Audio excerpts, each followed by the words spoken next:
Hi, I'm in a beautiful location in Malaysia, the locality known as Putrajaya.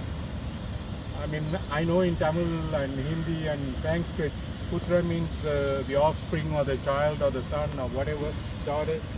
Let's say offspring. I don't know. That's my guess on the origin of this name, Putrajaya. And beautiful landscape, the buildings. I never even seen such buildings in the West. So well done. And people don't seem to praise this land. There's so much, to admire. The beauty of this country is unbelievable.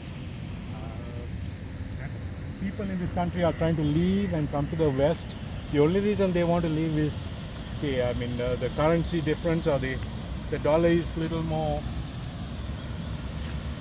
than the currency, which is known as ringgit, like ringing a bell, ringgit. So and it's so full of natural landscape and modern infrastructure, the combination of both. Everywhere you see trees. I mean, as you know, it purifies the environment, and the air pollution is minimized with the trees. The more trees a country has, the country has clean air, oxygen to breathe, in spite of all this, global pollution. Environmental pollution is inevitable with the industrialization of different countries. So it's inevitable. But there's a big racket going on saying global warming. All the top tier of the rich and the elites are all in it. The global warming is a global scamming. It's $1 billion, multi-billion dollar, hundreds of billion, thousands of billion dollar scam. So, but people, the rich rule the world, and the economically downtrodden,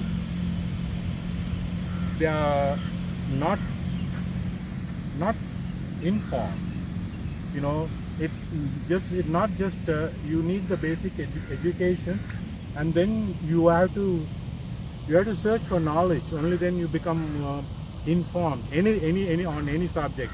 So the poor people are too busy trying to make a living. Often in the West, sometimes I'm talking about Canada here. Sometimes one job for an average person who doesn't have a special skill to make money doesn't enough for the it doesn't be it won't be adequate for us for the sustenance. So in order to sustain their families and children, they have to work on a second job. So inflation has gone through the roof. What's happening in US is directly impacting Canada as well, because it's a neighboring country. Indian students are being sent back. At one point, I guess they were received on the grounds of education. Soon after they complete some kind of education, even while going to school, they can work 24 hours a week, so 48 hours bi-weekly. All that has changed, and when you work, you show you're self-reliant. After, I guess, 3 years or so, you can apply for citizenship if you prove yourself. But that all has changed now. So the influx of Indian immigrants, just the way they came, they are being sent back, because they came because it's greener pastures. Money is what attracts everybody.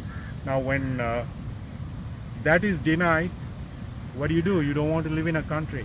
So a country like Malaysia, people, it's hard to explain to them. They have everything, but the dollar is a little more attractive than the ringgit. So they believe, and the people who go live in these foreign countries, sometimes it takes like 20-30 years to establish. After establishing themselves, they come visit these countries. When they come, they farm their money, and people here think, oh, if you go to Canada, yeah, right away you're going to be very flourishing. It's not the case, but the element of luck is present in every endeavor. Some people, yes, within a matter of 3 years, they become very, they keep flourishing. It's all a matter of luck. Some people, 30 years, they're stagnating. But overall, when you go to a Western country, yes, there is a better promise. But I personally, I won't leave a country, because now I'm not seeking for any greener pastures. I have done my time in life. Sounds really bad because when I say done, I lived my life, and now I'm looking for relaxation. For the young people, it's not like that. They want to make a good living, so they think of go to a country where the money is better than their native currency. They are young spirit looking for greener pastures. It's just like it's an animal instinct. Even animals go for places or move from one place to another, looking for, if the animal is a predator, looking for the prey. The animal is herbivores, so to speak, or like a deer or anything. They go for places where there's grass and greener pastures. So human beings are no different because they're part of the animal hierarchy at the top, controlling the animal kingdom. Here, let's stop all that. Look at this place. It's so beautiful. I mean, I came for a walk in the morning with a friend. I don't know how long we walked. How long did we walk? Like in terms of time? It's 1 hour. 1 hour. Okay, we almost did a 1 hour walk. And then I don't know the city. He is Malaysian. Because of their friendship and contact, I'm made to feel comfortable. I don't feel like a foreign country. They are being very supportive and taking me around and everything. I don't feel like a stranger. Plus, I speak the native language, not native language. There are a large number of South Indians who speak Tamil as their first language, and I would say I'm quite capable of speaking the language. So that's a plus. If you go to a Spanish country, I don't know I wouldn't know the language, so you would feel like a captive and people would scam you. But what I want to show is this is a tiny sample of the natural landscape in Canada. Look at this lake. Look at the surroundings. Look at that bridge. Do I say more? A picture is better than a million words. Look at yourself. And this reminds me of the Lake Ontario. Of course, Lake Ontario is more like a sea. There is waves like a sea. Sometimes you don't know whether it's a lake, so to speak, or the sea, part of the sea. But it's not. Although it resembles a sea, ocean. Lake Ontario is probably the 5 Great Lakes, the border of U.S. and Canada.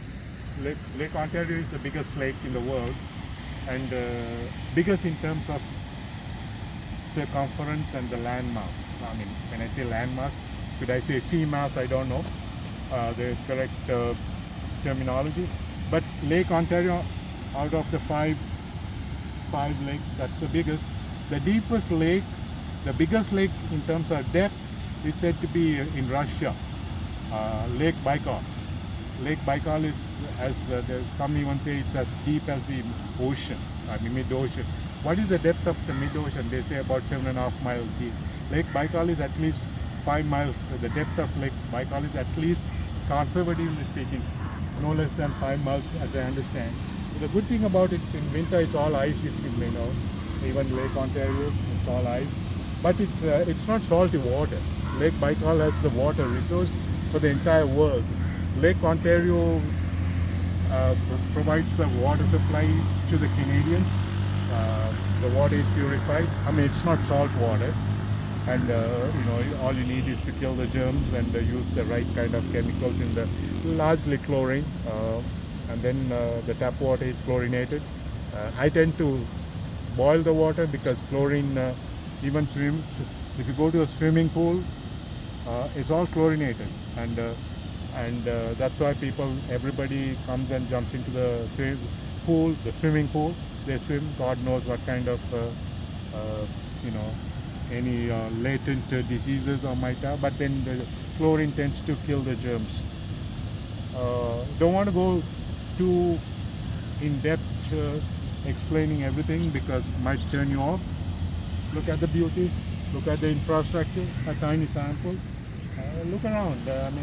Coming for a walk, sitting here, walking around, it just gives a sense of peace and calm. Nature can do that. The hustle and bustle of the city, it will not do that. It creates stress.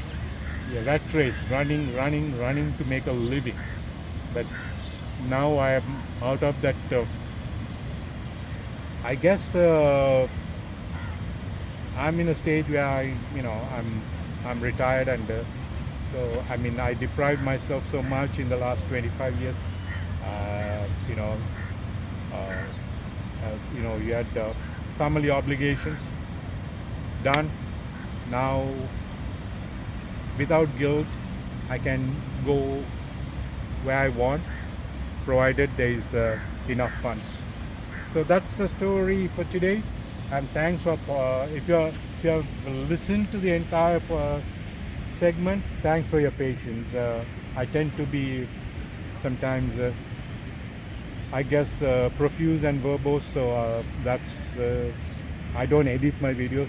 But regardless, I I want to express my deepest gratitude and for your patience. We'll call it a segment and call it a day, so to speak. Right.